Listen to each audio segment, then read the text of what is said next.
નાદ શ્રવણ જે 10 પ્રકારના છે તેમાં ચીણી ચીણી શબ્દ, ચીંચીણી સ્વર, ઘંટાનાદ, શંખનાદ, વીણાનાદ, તાલ શબ્દ ધ્વનિ, બંસીનાદ, મૃદંગનો ધ્વનિ, દુંદુભી સવન અને મેઘનાદ કે મેઘ ગર્જન હોય છે.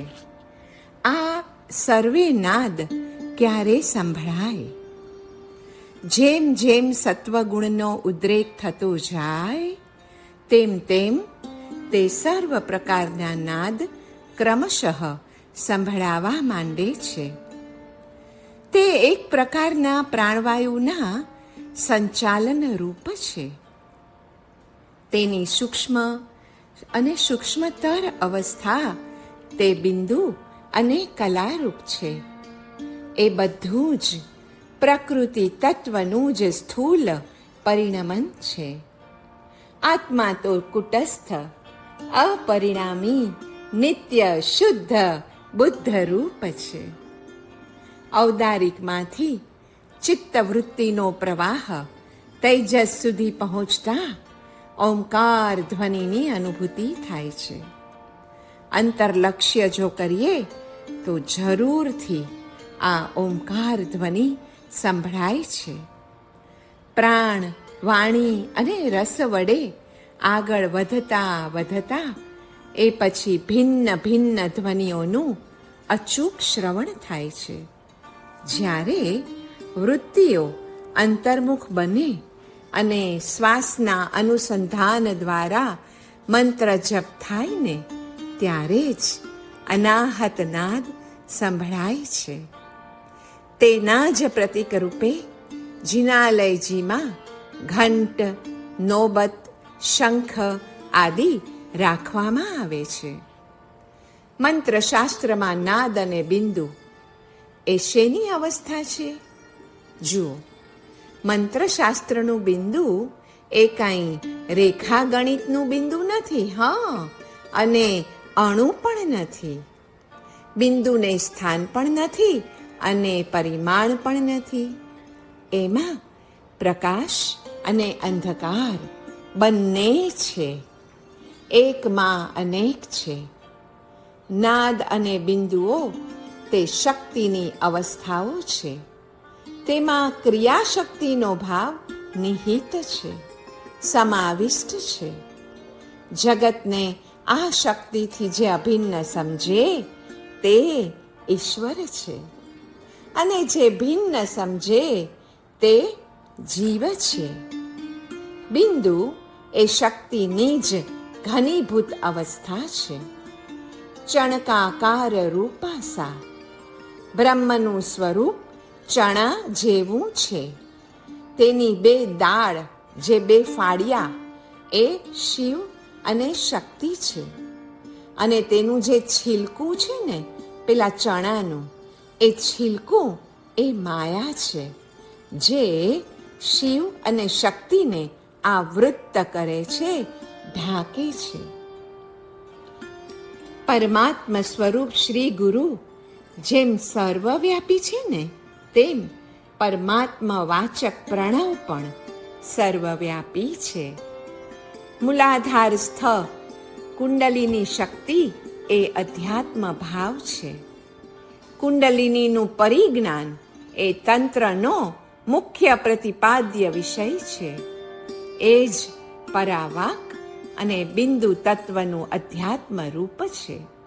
જ્યારે આ બિંદુ પશ્યંતી આદિ કાર્ય બિંદુઓના સર્જનમાં પ્રવૃત્ત થાય છે ને, ત્યારે અવ્યક્ત કારણ રવ એટલે કે રવ શબ્દથી પોકારાય છે. એ રવને જ શબ્દ કહેવાય છે.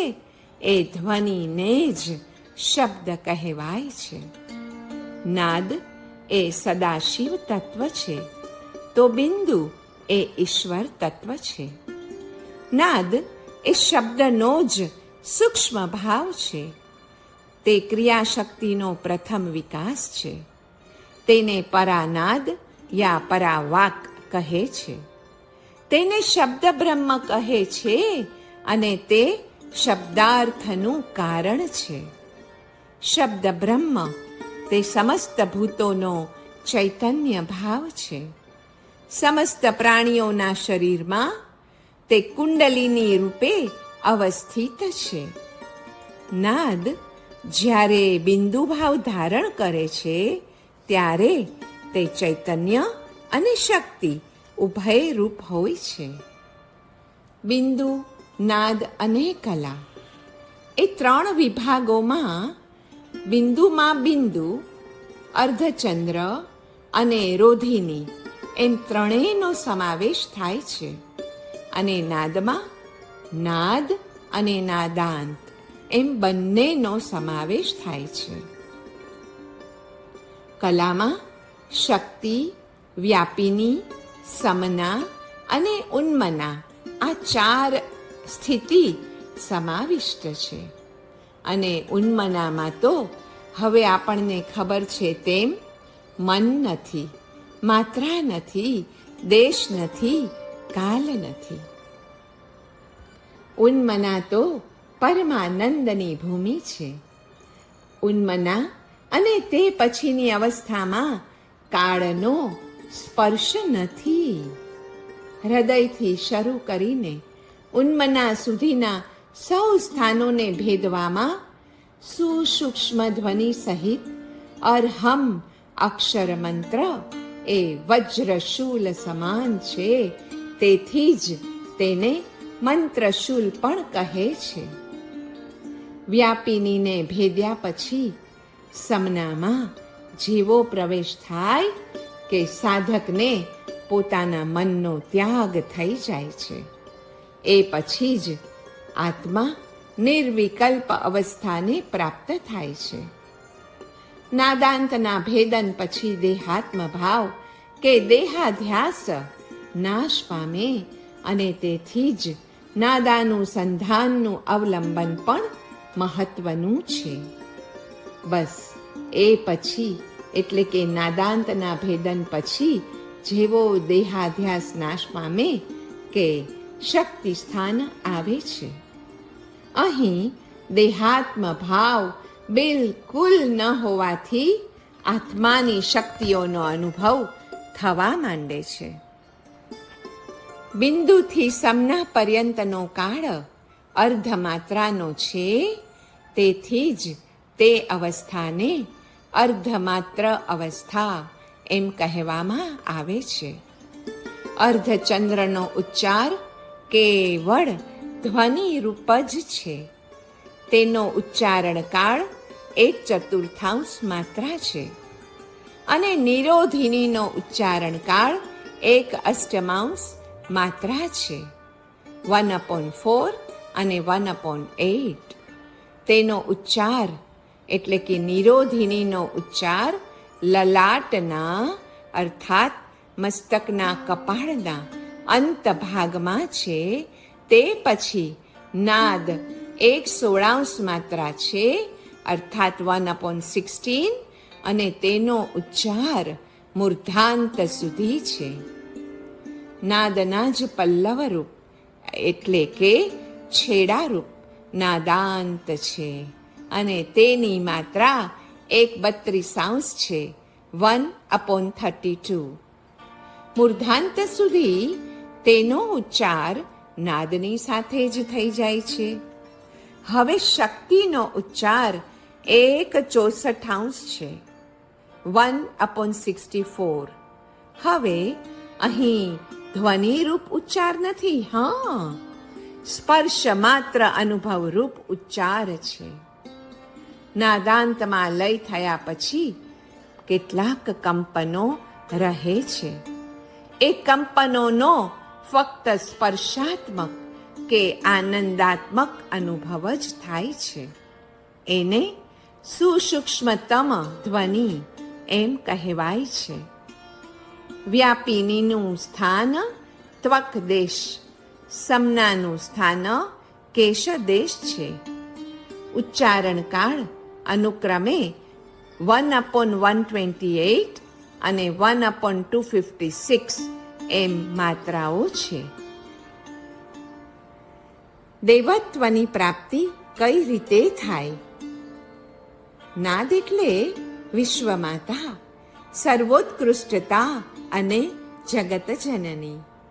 બિંદુ એટલે દુઃખહરણ અને સુખકરણ. બિંદુના ધ્યાનથી વાણીનો મળ જતો રહે છે.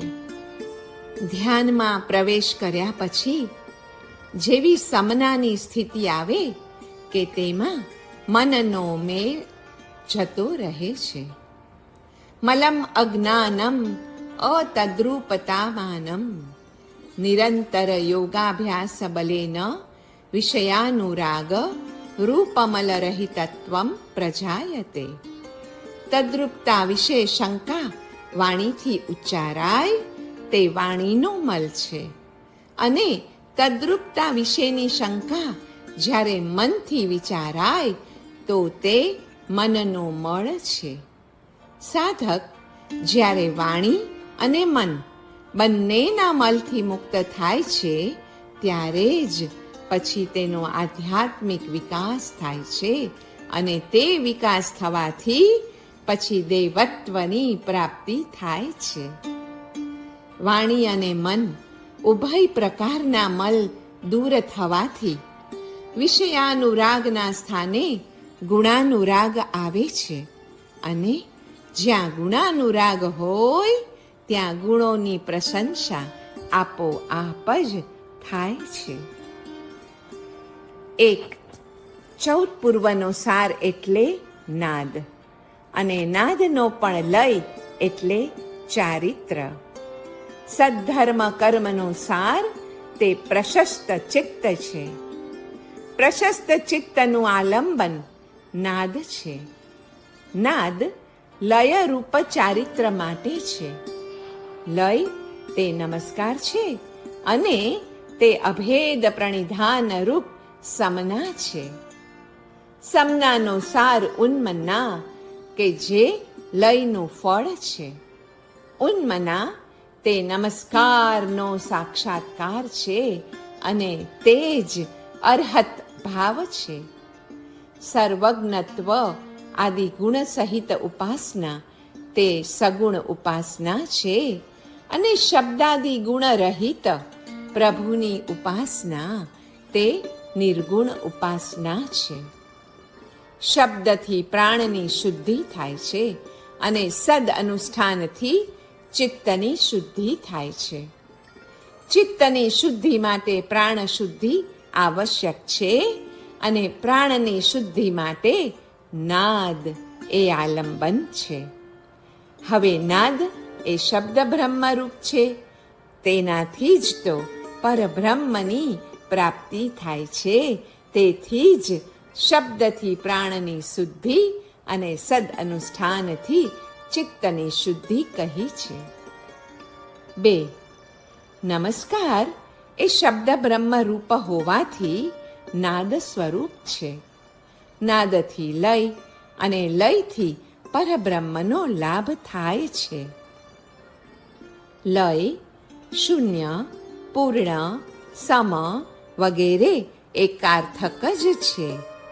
નાદથી શ્રુત અને સંકિત સામાયિકનો લાભ પણ થાય છે. 3. શક્તિ, વ્યાપિની, સમના અને ઉન્મના આ ચાર જ કલા છે. વળી નાદાંત એ જ નાદ છે, અને નિરોધિની, અર્ધચંદ્ર અને બિંદુને જ બિંદુ એમ કહેવામાં આવે છે.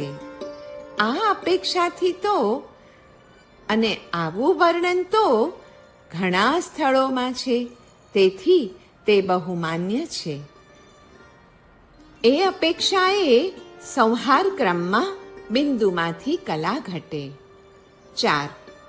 સૃષ્ટિક્રમ એટલે કલામાંથી બિંદુ, સંહાર ક્રમ એટલે બિંદુમાંથી નાદ. સૃષ્ટિક્રમ એટલે નાદમાંથી બિંદુ, અને સંહાર ક્રમ એટલે બિંદુમાંથી નાદ. એ 5મો ક્રમ. 6. નાદ અને બિંદુ એ બંને જીવની અવસ્થાઓ છે. જીવની બિંદુ અવસ્થા ભ્રુ મધ્યમાં પ્રાપ્ત થાય છે અને જીવની નાદ અવસ્થા લલાટાંતમાં પ્રાપ્ત થતી હોય છે. 7. સંહાર ક્રમથી જીવનું જે ગુણસ્થાનક બિંદુ અવસ્થામાં હોય ને એના કરતાં તે નાદ અવસ્થામાં ચઢિયાતું હોય છે. 8. સૃષ્ટિક્રમનો સંબંધ ગુણસ્થાનકો સાથે નથી, પણ જીવની ઉત્પત્તિ આદિ અવસ્થાઓને લગતો છે. ક્ષાયોપશમિક ભાવમાં નિરોધિની સુધી ચઢીને જીવ જ્યારે પાછો પડે ત્યારે પતનની અપેક્ષાએ ગુણસ્થાનોનો ઉલટો ક્રમ કહેવાય છે. 9. કલા શબ્દ તો ઘણા બધા અર્થોમાં વપરાય છે, પણ સાધનાને યોગ્ય અર્થ તો પ્રણવની 11 કલાઓ જ છે. તે આ રીતે નહીં ચક્ર સારમાં જણાવ્યા પ્રમાણે તો જે વ્યક્ત કલાઓ છે ને એ છે અ, ઉ અને ખોડો મ, એટલે હસ્વ, દીર્ઘ, પ્લુત, જાગ્રત, સ્વપ્ન, સુષુપ્તિ, દર્શન, ચારિત્ર અને અપ્રમત્ત દશા. બિંદુમાં જોઈએ તો બિંદુ, અર્ધચંદ્ર અને નિરોધિની એ ત્રણેય સૂક્ષ્મ છે.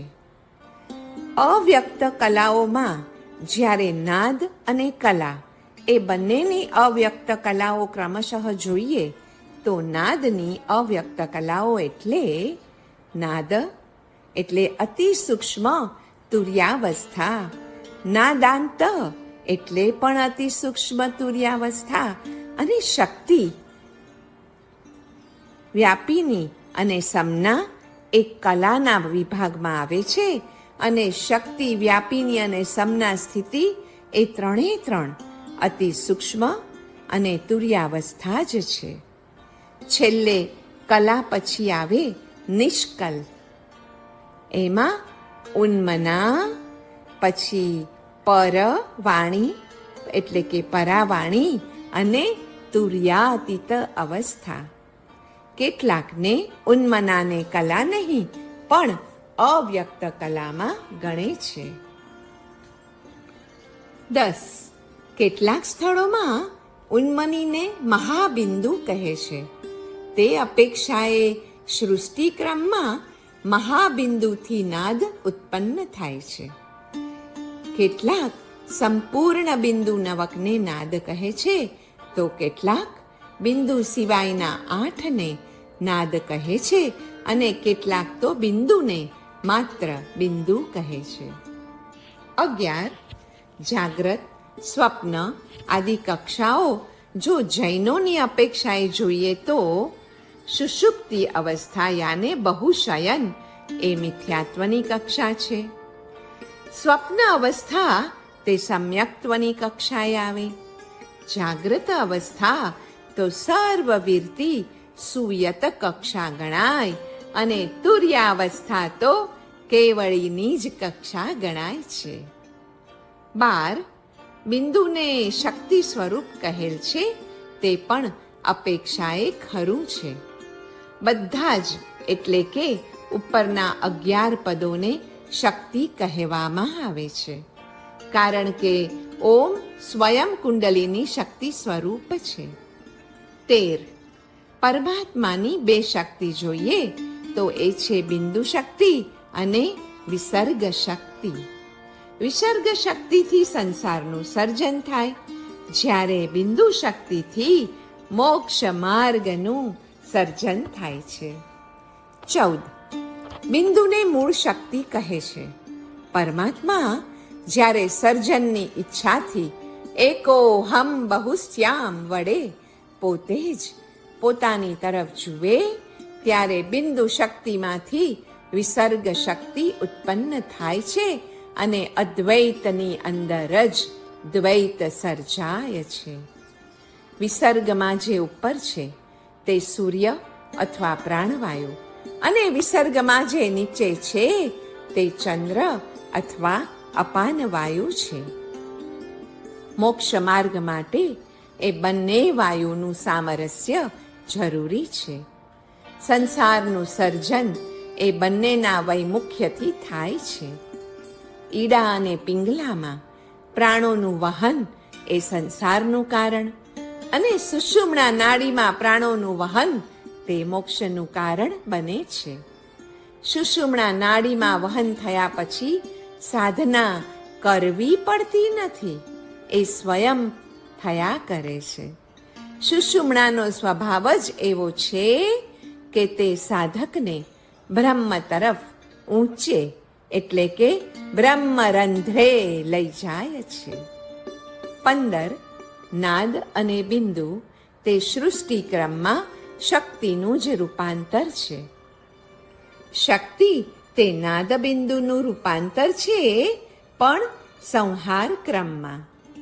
સમના અવસ્થામાં 11 માત્રાઓ અથવા તો કલાઓ સૂક્ષ્મ રૂપે કે પિંડિત રૂપે પડેલી હોય છે. એમ દરેક કલામાં ઉત્તર કલાઓ બધી પિંડિત હોય છે. દાખલા તરીકે બિંદુમાં અ ઉ ખોડો મ પિંડિત છે. સંહાર ક્રમમાં અને સમનાથી અર્ધચંદ્ર સુધી બીજ રૂપે પિંડિત છે. પ્રત્યેક અવસ્થામાં બધી જ અવસ્થા ગૌણ રીતે હોય જ છે. અની જેમ ઉમાં અને ખોડો મ એમાં પણ 11 કળાઓ છે, કારણ કે બધામાં નિશ્ચયથી તો સર્વ શિવમય જ છે. વ્યવહારથી નીચેની દશા તે અશિવમય અર્થાત હેય કે ત્યાગ કરવા જેવી અને ઉપરની અવસ્થા શિવમય કે ઉપાદેય એટલે કે કરવા જેવી હોય છે. દાખલા તરીકે બિંદુની અપેક્ષાએ ખોડો મ એટલે કે સુષુપ્તિ અવસ્થા એ હેય છે અને ઉન્મનાથી અર્ધચંદ્ર પર્યંત ઉપાદેય છે, આદરણીય છે. 16 સેતુબંધ ઉન્મના, સમના, વ્યાપિની અને શક્તિ એ 4નો ક્રમિક સમૂહ એને સેતુબંધ કહેવાય છે. એ શબ્દ પરમ શ્રેષ્ઠ એવા મોક્ષ માર્ગના અર્થમાં વપરાય છે અને તેને સૌ માર્ગો ઉપર રહેલ ચઢિયાતો માર્ગ કે પછી સર્વાધ્વો પરિવર્તી એમ કહેવાય છે. આ રીતે સંસારી જીવમાં નાદ તે દ્રવ્ય, કલા તે ગુણ અને બિંદુ તે પર્યાય છે.